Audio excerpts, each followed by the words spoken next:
James Lynch here for Inside Fighting. Happy to be joined by Dan Ige, who's moving down to the bantamweight division. Fun fight here against David Martinez, Noche UFC, September 12th. We're less than a month away here. Dan, how you doing, man? I'm doing really good, man. Just another fight camp. I love this life. I love having a goal and just working the process. And yeah, like you said, we're a couple weeks away and excited for this new move, new challenge, new division. And it's kind of like a fresh slate. And I can't wait to go out there and, you know, do something cool. And you get to fight on Noche UFC. That's a new thing for you, right? You've kind of done a lot of cool things in your career, and getting to fight on this event is obviously a big deal for a lot of fighters. I know you're not Spanish or anything, but still kind of neat to be a part of this. So let's talk about that decision to bantamweight. When was that made? And was that, I imagine that was a collective effort with you and the team and everything. When did you come to that decision? Yeah, honestly, it was an idea kind of after my last fight. You know, I was dealing with some injuries after the fight, so I had a lot of downtime.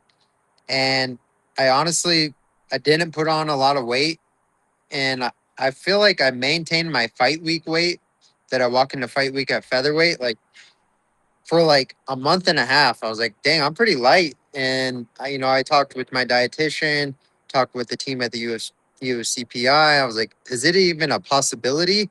And we started doing the numbers, did the DEXA scans, did all the testing, and kind of during my rehab, I just like there was a possibility. I had to make some changes with my training, and I was like, you know what? Let's just try it. Let's do it. So I made the decision that I was gonna commit to it, and I did a full test camp slash cut. So basically, I did a fight camp without a weight cut or without a fight. I did the weight cut. I treated fight week as if it was a fight week, and I weighed in and on the Friday morning at 9 a.m. And then I ended up sparring 3 rounds the next day. Um, and I felt great. And honestly, yeah, right after that, I went home. I went home to Hawaii for like 2 weeks and got a fight right away. So I was like, okay, I'm already in great shape. I know I can make the weight. Yeah, let's get a fight rolling. So it all happened kind of fast, but it was a long process to like get my body down. Basically walking 10 pounds lighter than I normally walk around at. Okay. Yeah. So a lot going into it. I was going to say too, because you've had a couple opponents, like I know Bryce Mitchell as an example. He moved down to bantamweight. I wonder if that influenced you at all, just seeing some of the guys you fought that have moved down. Oh, a little. I mean, yeah, I've seen him have some success. Charles Jourdain, another featherweight that went down, That's right. is having a lot of success. Even guys like Puna Soriano, close friend around me, dropping from middleweight down to welterweight, having a lot of success. But I try not to compare too much. Everyone's different. It could go one of two ways. It could go really good or really bad. So um, I'm always on the positive side. I feel like this is going to go really good. I feel good. Like I feel healthy, just being lighter. Getting older. So like just being able to be lighter and healthier and walk around, like I feel better overall as a human. So um, yeah, I'm really positive about the whole thing. And from the mental aspect, like I said, it just feels like a fresh slate. I have a ton of experience in the UFC, and just to go out there and utilize that experience in a new division with a bunch of new challenges, a bunch of guys that never fought, it's exciting. Yeah, well, that's awesome, and glad that by the sounds of it, it's just like a lifestyle change, sort of, for how you're doing things and all that. Has a lot of the camp been focused on the weight cut? Like you said, you already made the weight, but I know for some guys when they do move down, that is a big part of it. No, not at all. Honestly, like I don't know if it's because it's my first time going to bantamweight. Like I'm ahead of schedule. I've been ahead of schedule, so I was never really. I'm very fueled. Mm. I'm not in like a huge deficit. I'm eating a lot. I'm fueling for every practice, and I feel good. My energy's good. So I'm hungry, but that's like normal. Like I get hungry even cutting to featherweight. Um, the lifestyle, it's just little small changes. It's all math and numbers, and when you kind of realize that, you understand it. My weight cuts have always been fairly easy because I mean I'm a professional. I do things the right way. Even at 145, I'm very disciplined. I do it the right way, and we just had to tweak some things, and here we are, new division, but feeling really good. Good. Glad to hear it. That's awesome. Let's talk about Yeah. David Martinez. When did you find out about this fight? I guess you said you found out about obviously the fight being booked and all that, but kind of the weird thing is obviously Umar Nurmagomedov's fighting Song Yadong this weekend at the time of recording this. He was supposed to fight Umar. So I'm just wondering like the timing of everything because we didn't really get an explanation. I don't think was Martinez injured. What did you get any insight into that? I guess as to why that Umar and Martinez fight never materialized. I didn't get in. I mean, I don't know Yeah. because you can only speculate. You've heard rumor, like I've heard rumors. It could have been a financial thing. I have no idea. Mhm. Anyways, I mean, that's the fight I got offered. We the day I did my test cut. I weighed in. I spoke to Sean Shelby. I spoke to the UFC. Told them it was a success, and the very next day they had the fights, whatever the international, I forget the numbered card they Mhm. had in Vegas, but Oh, I was 329. watching the Yeah. card. Yeah, Max fought on it. Mhm. I was watching the card, and I was watching some of the bantamweights, and I was texting Sean about some of the fights, and then he texted me back right away. He's like, "I'd like to get you, a ranked guy." Mhm. So I brought up the idea of Martinez, and then fighting him at Noche just to make things easy. I mean, if you're gonna stack that card with, you know, Hispanic fighters, why not put a guy like David Martinez on there? And here, I'm right here. I Yeah. volunteer. So he's like, that's a great idea. And then, it's just kind of talked about. And then about a week later, I got a text saying it's a done deal. So, um, and yeah, here we are now, a couple weeks out from the fight. Yeah, I wonder if it was the case of the UFC changing their mind as well too, because it's interesting. You mentioned that card, so I saw Song Yadong at that card.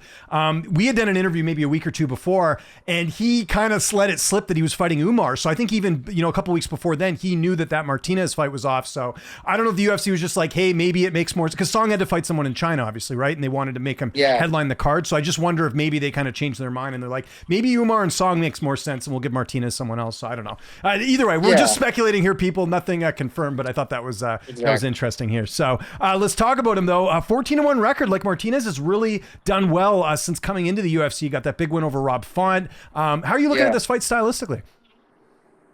He's very awkward. He's tricky. He's very fast. Um, he throws kicks fast. He throws punches fast. Awkward timing. Has a you know decent kickboxing and karate background, so his timing's very good, and that's going to be obviously the biggest challenge is dealing with his speed and his timing. But I've been working a ton with my team, and I've watched hours and hours of film, studying, doing breakdowns, and I'm really looking forward to the challenge. I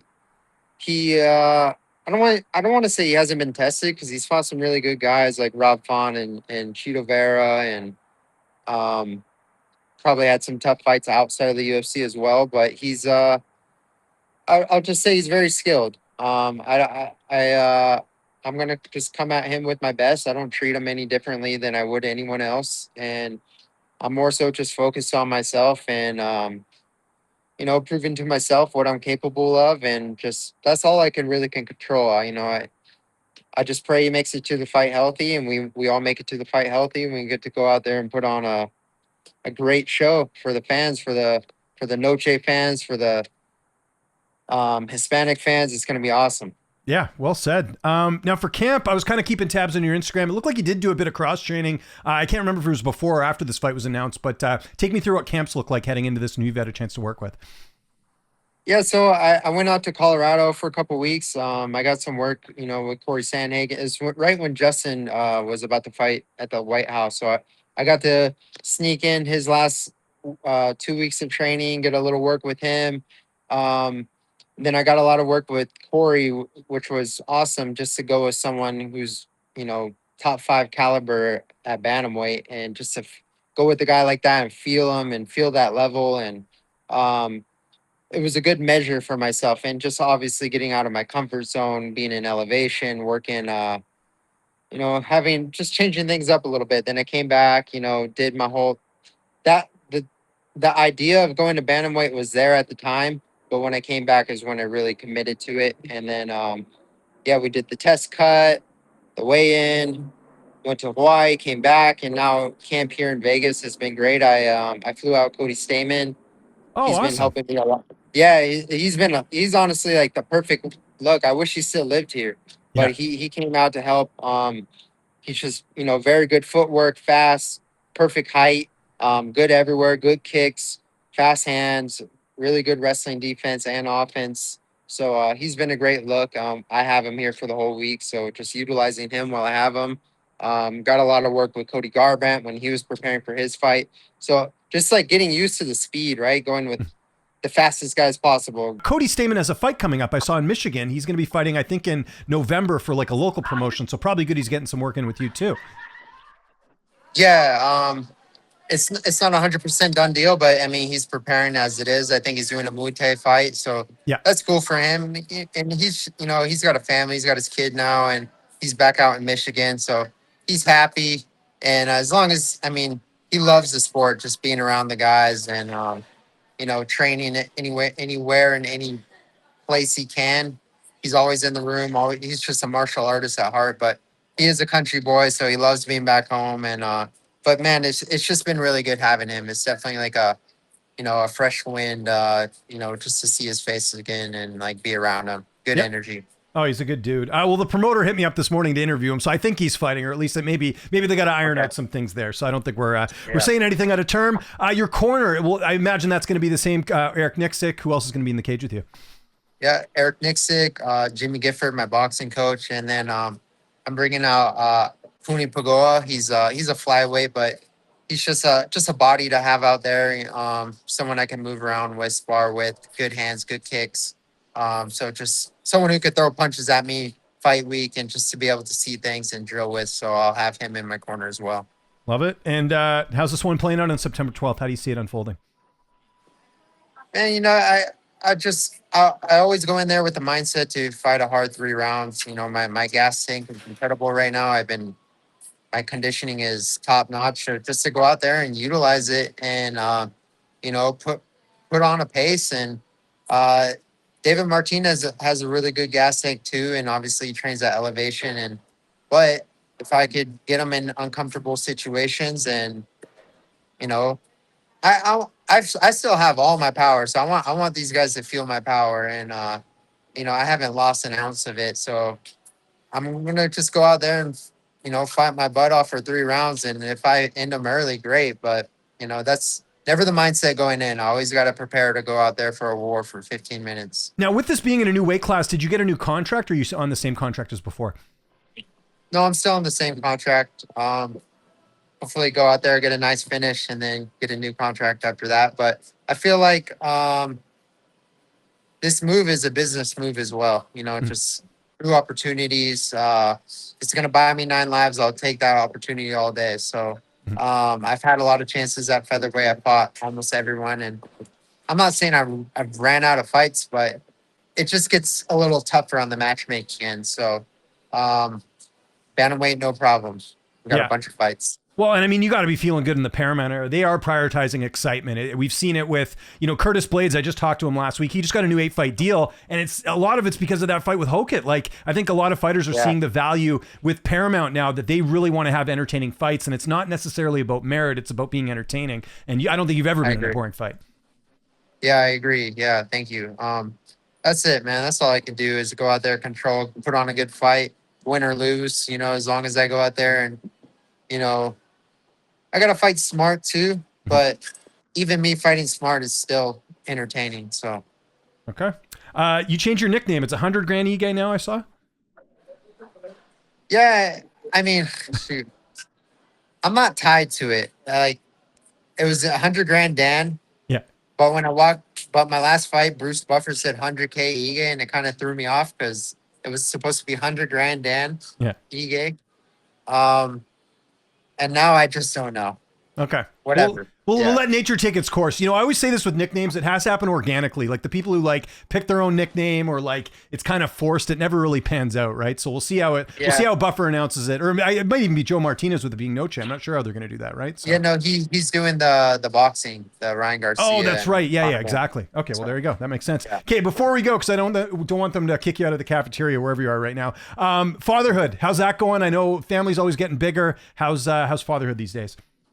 It's going really good, man. My son's 5. He just started kindergarten. My daughter's 2. She's in that crazy toddler era, and it's fun. And my wife's pregnant, so we have another baby on the way, That's right. due November 1st. So yeah, I'm kind of right on that. Like, I always do well when she's really pregnant. Okay, well there you go. We'll Um, we'll bank on that. yeah. We've heard of Dad Cerrone. Now it's pregnant wife Dan Ige. Maybe that's a thing. I don't know. We'll see. Yes, yeah. No, Yeah. 2. Yeah, I fought Gavin Tucker and I fought Feely, and my wife was like 36 weeks pregnant for both of those, and they were both first round knockouts and bonuses. So Okay. we'll see. We'll see if that trend continues. Are you guys gonna have? Are you guys done at 3, or are you gonna leave the door open? I mean, the door is always open if God says. But I mean, the way my wife's feeling, we're at her wits' end, dude. Kids are a lot. Well, you're telling me. So I'm props to you for having 3. I have 2, and it's a lot of work. So I give you it full is. It marks. is. Yeah, and that's us right now. I'm like, we got 2, and we're about to have another. So she's like, we're done. I'm like, but you never know. We were done after 2, so Yeah. here we are with 3 coming. But yeah, And you said we'll see. you said your son started in kindergarten, because I thought in the States they start in August, because I know in Canada the kids start in September as well. No, yeah, he just started on Monday. Oh, gotcha. So Okay, so pretty close here. Because I yeah, think your yeah, son's the same age as my son. He's starting kindergarten too, so it's a fun age right yeah. now because they're kind of It becoming their own is. person, right? So They really are. Yeah, it's awesome, man. It's fun. So is yeah, your son more like you or your wife? Because I know my second son, he's way more like my wife, and my oldest son is like a spitting image of me. I'd say he's kind of like he's pretty emotional. Like, I mean, you could say I'm emotional as well. He's very. I'd call you more stoic. Maybe I don't see that other side of you, but I think you're very stoic. So. Yeah, I mean, stoic. Yeah, that's a good word. I guess, like I do have a soft side. Mhm. Um, I, but when it's business, I handle my business. I don't complain about it. But at home, I might complain a little. There we go. Why don't you complain about not getting to business today? I'm going to end this interview right now. Dan, Noche UFC, September 12th. Anyone you want to thank, any sponsors, any social media, I'll give you the last word. No, man, all good here. Yeah, thank you, God. That's literally all. You know, that's it. Thank you, God.